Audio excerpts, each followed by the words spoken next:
Hello friends, S M വ്ളോഗ്സിൻ്റെ പുതിയൊരു വീഡിയോയിലേക്ക് എല്ലാവർക്കും സ്വാഗതം. എൻ്റെ പേര് സോഫി മനേഷ്. അപ്പോൾ ഇന്ന് മറ്റേ മിഡ് വീക്ക് എവിക്ഷൻ്റെ ഫസ്റ്റ് ഒരു ടാസ്ക് വന്നിട്ടുണ്ടായിരുന്നു. അപ്പോൾ അതിൻ്റെ കാര്യങ്ങൾ പറയാൻ വേണ്ടിയിട്ടാണ് ഇന്നത്തെ വീഡിയോ ചെയ്യുന്നത്. അപ്പോൾ മിഡ് വീക്ക് എവിക്ഷൻ്റെ ഫസ്റ്റ് ടാസ്ക് കഴിഞ്ഞിട്ടുണ്ട്. അപ്പോൾ അതിന് നമ്മുടെ 6 പേരായിരുന്നു വന്നിട്ടുണ്ടായിരുന്നത്. അവർക്ക് വേണ്ടിയിട്ട് 2 പേര്, അവർക്ക് ഏറ്റവും വിശ്വാസമുള്ള 2 പേരെ വീതം സെലക്ട് ചെയ്യണം ടാസ്ക് കളിക്കാൻ വേണ്ടിയിട്ട്. പിന്നെയുള്ള ടാസ്കിലൊക്കെ അവരായിരിക്കും ഇവർക്ക് സപ്പോർട്ട് ചെയ്ത് കൊടുക്കുന്നത്. അപ്പോൾ ആദ്യം തന്നെ വന്നിട്ട് നമ്മുടെ റെനയാണ് ചടി കയറിയിട്ട് സെലക്ട് ചെയ്യുന്ന 2 പേരെ. അപ്പോൾ റെന നമ്മുടെ ആര്യനെയും ജിസേലിനെയാണ് സെലക്ട് ചെയ്തത്. അപ്പം ഫസ്റ്റ് തന്നെ റെന ഇറങ്ങിയ കാരണം റെനയ്ക്ക് കണ്ടറിഞ്ഞിട്ട് 2 പേരെ സെലക്ട് ചെയ്യാൻ കിട്ടി. അതായത് എനിക്കറിയാം അതിപ്പോൾ ആരായാലും മിക്കതും അവരെ തന്നെയായിരിക്കും ഫസ്റ്റ് ചൂസ് ചെയ്യുന്നത്. കാരണം നമുക്ക് വേണ്ടിയിട്ട് ടാസ്ക് ചെയ്യാന്നുണ്ടെങ്കിൽ ആര്യൻ അത്യാവശ്യം നന്നായിട്ട് ടാസ്ക് ചെയ്യുന്ന ഒരാളാണ്. ടാസ്ക് എന്ന് വെച്ചാൽ 100% കൊടുക്കുന്ന ഒരാളാണ്. അതുപോലെ തന്നെ ജിസയിലും നന്നായിട്ട് ടാസ്ക് ചെയ്യാൻ കഴിവുള്ള ഒരാളാണ്. അപ്പം ഞാൻ വന്നിട്ട് അവർ 2 പേരും ചൂസ് ചെയ്തു. അത് കഴിഞ്ഞ് പിന്നെ വന്നത് നമ്മുടെ സരികയാണ്. സരിക വന്നിട്ട് നമ്മുടെ ആദില ആൻഡ് നൂറേനെയും അതുപോലെ തന്നെ ബിന്നീനെയും സെലക്ട് ചെയ്തു. പിന്നെ ഉണ്ണിയൽ വന്നിട്ട് നമ്മുടെ അക്ബറിനെയും അതുപോലെ തന്നെ ഷാനവാസിനെയും സെലക്ട് ചെയ്തു. ആദ്യം വരുന്നവർ നല്ല കളിക്കുന്നവരെ നോക്കിയിട്ടാണ് സെലക്ട് ചെയ്തത്. ഷാരിക വന്നിട്ട് നമ്മുടെ അഭിലാഷിനെയും നെവിനെയും സെലക്ട് ചെയ്യുന്നുണ്ട്. പിന്നെ രേണു വന്നിട്ട് സെലക്ട് ചെയ്യണത് നമ്മുടെ ശൈത്യേനെയും അതുപോലെ തന്നെ വിൻസിനെയാണ് രേണു വന്ന് സെലക്ട് ചെയ്യണത്. പിന്നെ നമ്മുടെ അനീഷ് വന്നിട്ട് സെലക്ട് ചെയ്യണത് ബാക്കി എല്ലാവരും ഒരു ഇത് തീർന്നെനിക്ക് തോന്നുന്നു. ഷാനവാസ് അവരൊക്കെ ഉണ്ടെങ്കിൽ വേണമെങ്കിൽ അനീഷ് അവരെയൊക്കെ സെലക്ട് ചെയ്യണത്. അനീഷ് വന്ന് സെലക്ട് ചെയ്യുന്നത് നമ്മുടെ അപ്പാനിശരത്തിനും അതുപോലെ തന്നെ നമ്മുടെ അനുമോളെയാണ്. അനീഷ് പറയുന്നത് 100% വിശ്വാസത്തോടു കൂടി എനിക്ക് വേണ്ടി ഗെയിം കളിക്കും എന്ന് കരുതി ഇവരെ സെലക്ട് ചെയ്യണമെന്ന് പറഞ്ഞിട്ട് അവർ 2 പേരെ സെലക്ട് ചെയ്യേണ്ട. അപ്പോൾ ഗെയിം എന്താണെന്ന് വെച്ചിട്ടുണ്ടെങ്കിൽ ഒരു 6 പ്ലേസ് സെറ്റ് ചെയ്തിട്ടുണ്ട്. അവിടെ എല്ലാവർക്കും 6 പേർക്ക് സെപ്പറേറ്റ് ഓരോ ബോക്സിൽ വെള്ളം നിറച്ചിട്ട് അതിൽ കുറച്ച് കീകൾ ഇട്ട് വെച്ചിട്ടുണ്ട്. അതുപോലെ തന്നെ ഓപ്പോസിറ്റ് ബോക്സുകളും അത് ലോക്ക് ചെയ്ത് വെച്ചിട്ടുണ്ട്. അപ്പോൾ ഇതിൽ നിന്ന് ഈ വെള്ളത്തിൽ നിന്ന് തപ്പിപ്പിടിച്ച് ഇതിൻ്റെ കീ ഒരാൾ എടുത്തിട്ട് കുറച്ച് ദൂരം ഉണ്ട് അവിടെ വന്നിട്ട് ഈ ലോക്ക് തുറക്കണം. അങ്ങനെ ഓരോ കീ വീതം എടുത്തിട്ട് ഈ ലോക്ക് തുറന്ന് കിട്ടിക്കഴിഞ്ഞ് കഴിഞ്ഞാൽ ഈ ലോക്കിൻ്റെ ഉള്ളിൽ നമുക്ക് ഒരു മഡ് പൂളിലേക്കാണ് ഇറങ്ങേണ്ടത്.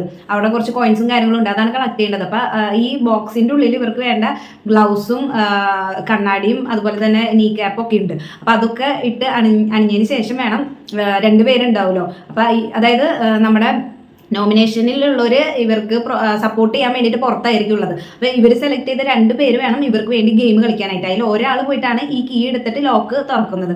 മറ്റേ ആൾ ഈ ഗ്ലൗസും അതുപോലെ തന്നെ നീ ക്യാപ്പും ഗൂഗിളൊക്കെ വെച്ചിട്ട് ഈ മഡ്പൂളിലേക്ക് ഇറങ്ങിയിട്ട് ഈ കോയിൻസ് കളക്ട് ചെയ്യണം. അതാണ് ടാസ്ക്. അപ്പോൾ ആദ്യം ഫസ്റ്റ് തന്നെ നമുക്ക് നമ്മുടെ രേണുസുതിയുടെ അതായത് അവർക്ക് വേണ്ടി കളിച്ച നമ്മുടെ ബിൻസിയും ശൈത്യം അവർക്ക് ഫസ്റ്റ് തന്നെ കീ പെട്ടെന്ന് തന്നെ തുറന്ന് കിട്ടി. അപ്പോൾ അതുകൊണ്ട് അവർ വേഗം മഡ്പൂളിലേക്ക് ഇറങ്ങി കോയിൻസ് ഒക്കെ കളക്ട് ചെയ്തു. അതുപോലെ തന്നെ ഏറ്റവും ലാസ്റ്റ് നമ്മുടെ അപ്പാനിക്കും, അതായത് അനീഷിന്റെ ടീം അപ്പാനും നമ്മുടെ അനുമോളും അപ്പാനിക്ക് കീ എടുത്ത് തുറന്ന് നോക്കി കിട്ടുന്നേ ഉണ്ടായിരുന്നില്ല. ലാസ്റ്റ് കുറച്ച് മിനിറ്റുകൾ 2 മിനിറ്റോ 1-2 അങ്ങനെ ഭയങ്കര കുറച്ച് സമയം മാത്രമാണ് അപ്പാനി കിട്ടിയത്. അതായത് മാക്സിമം അതിൽ കീ തുറന്ന് ഒന്നും ഓപ്പൺ ആവുണ്ടായിരുന്നില്ല. അത് കഴിഞ്ഞ് ലാസ്റ്റ് കീ ഓപ്പൺ ആയി. അത് കഴിഞ്ഞ് അനുമോള് ആദ്യം ഗ്ലൗസ് ഇടാൻ പൂളിലേക്ക്, അത് ലൈവിൽ കാണാൻ നല്ല കോമഡി ആയിരുന്നു. ഈ എപ്പിസോഡിൽ എങ്ങനെ കാണിക്കുന്ന അറിയില്ല. പൂളിലേക്ക് എടുത്ത് ചാടുന്നു കോയിൻ തപ്പും, പക്ഷേ ആള് ഗ്ലൗസ് ഇട്ടിട്ടില്ല. അപ്പോൾ വീണ്ടും കയറി വന്ന് ഗ്ലൗസ് ഇടുന്നു, വീണ്ടും എടുത്ത് ചാടുന്നു. അപ്പം നോക്കുമ്പോൾ നീ ക്യാപ്പ് ഇട്ടിട്ടില്ല. അങ്ങനെ 1-2 പ്രാവശ്യമൊക്കെ വന്ന് ഇതൊക്കെ ഇട്ടിട്ട് ചാടുന്നുണ്ട്. അങ്ങനെ അവർ കോയിനൊക്കെ കളക്ട് ചെയ്യുന്നുണ്ട്. അങ്ങനെ ടോട്ടൽ കോയിൻസ് കിട്ടിയേക്കണത് രന ഫാത്തിമയ്ക്കാണ് ഫസ്റ്റ് കുറേ കോയിൻ കിട്ടിയേക്കുന്നത്. അതായത് ആദ്യം ഇറങ്ങിയത് രേണുവിൻ്റെ ടീമാണെന്ന് വെച്ചാലും രനയുടെ ടീമിൽ നമ്മുടെ ആര്യനും ജിസയിലൊക്കെ കുറച്ചും കൂടി ആക്റ്റീവായിട്ട് കളിക്കണവർ. അതുകൊണ്ടാണോ എന്നറിയില്ല, അവർ ഭാഗ്യം കൊണ്ടാണോ എന്നറിയില്ല. അവർക്ക് 15 കോയിൻ കിട്ടിയിട്ടുണ്ട്.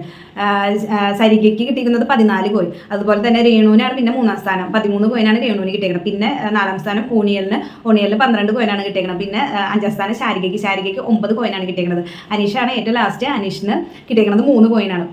അപ്പം ഇങ്ങനെയാണ് കോയിൻ്റെ കണക്കുകൾ. അപ്പോൾ സ്ഥാനം എങ്ങനെയാണ് വരുന്നത്? അനീഷ് ഏറ്റവും ലാസ്റ്റ് സ്ഥാനം, റെന ഫാത്തിമ ഫസ്റ്റ് പൊസിഷനിലാണ് നിൽക്കുന്നത്. കോയിൻസ് കിട്ടുന്നത് 6 കോയിൻ, അങ്ങനെ കുറഞ്ഞ് ആ പോയിന്റുകൾ കിട്ടുന്നത്. അങ്ങനെ അനീഷിന് 1 പോയിന്റ്, ലാസ്റ്റ് 3 കോയിനുള്ള 10 കാരണം അനീഷിന് 1 പോയിന്റ്.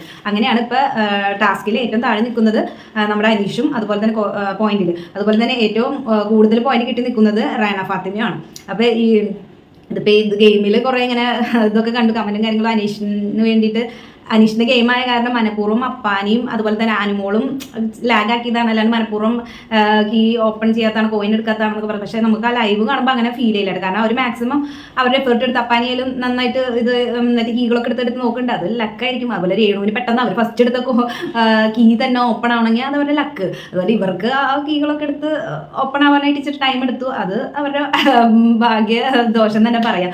അപ്പം മനഃപൂർവ്വം ചെയ്തതായിട്ട് തോന്നുന്നില്ല കേട്ടോ. അനുമോളായാലും നന്നായിട്ട് ഭയങ്കരമായിട്ട് ആത്മാർത്ഥമായിട്ട് കിടന്നിട്ട് പുള്ളിയിൽ എടുത്ത് ചാട്ടവും തപ്പലൊക്കെ കണ്ടപ്പോൾ നമുക്കങ്ങനെ മനഃപൂർവ്വം അനീഷിനെ തോപ്പിക്കാൻ വേണ്ടിയിട്ട് നമ്മൾ അപ്പാനിയും അനുമോളാണല്ലോ അനീഷായിട്ടുള്ള യുദ്ധം കാര്യങ്ങളൊക്കെ നമുക്ക് എല്ലാവർക്കും അറിയാം. നമ്മളിങ്ങനെ സംശയിക്കും ഇനിയിപ്പോൾ ഗെയിം ഇവർക്ക് കളിക്കുമോ, അങ്ങനെ സംശയിച്ചിരിക്കുന്ന സമയത്ത് തന്നെ ഇവർക്ക് ഇങ്ങനെ ഒരു ഇത് ഏറ്റവും കുറഞ്ഞ പോയിന്റ്, അത് 3 പോയിന്റ് കൂടെ തീരെ കുറവാണ്. അപ്പം നമ്മളിതൊക്കെ കാണുമ്പോൾ സംശയം ഇനി മനഃപൂർവ്വമാണോ. പക്ഷെ നമുക്ക് ഇതിൽ എന്താ പറയുക, എപ്പിസോഡിൽ എങ്ങനെ വരുന്ന അറിയില്ല. ലൈവ് കാണുമ്പോൾ നമുക്ക് അങ്ങനെ മനഃപൂർവ്വം ചെയ്തതായിട്ട് നമുക്ക് ഫീൽ ചെയ്യില്ല.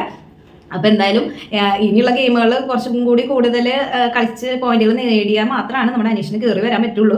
ഇല്ലെങ്കിൽ പിന്നെ അനീഷും അതുപോലെ തന്നെ ശാരീരികയൊക്കെയാണ് ഇപ്പോൾ ലാസ്റ്റ് 2 പൊസിഷനിൽ നിൽക്കുന്നത്.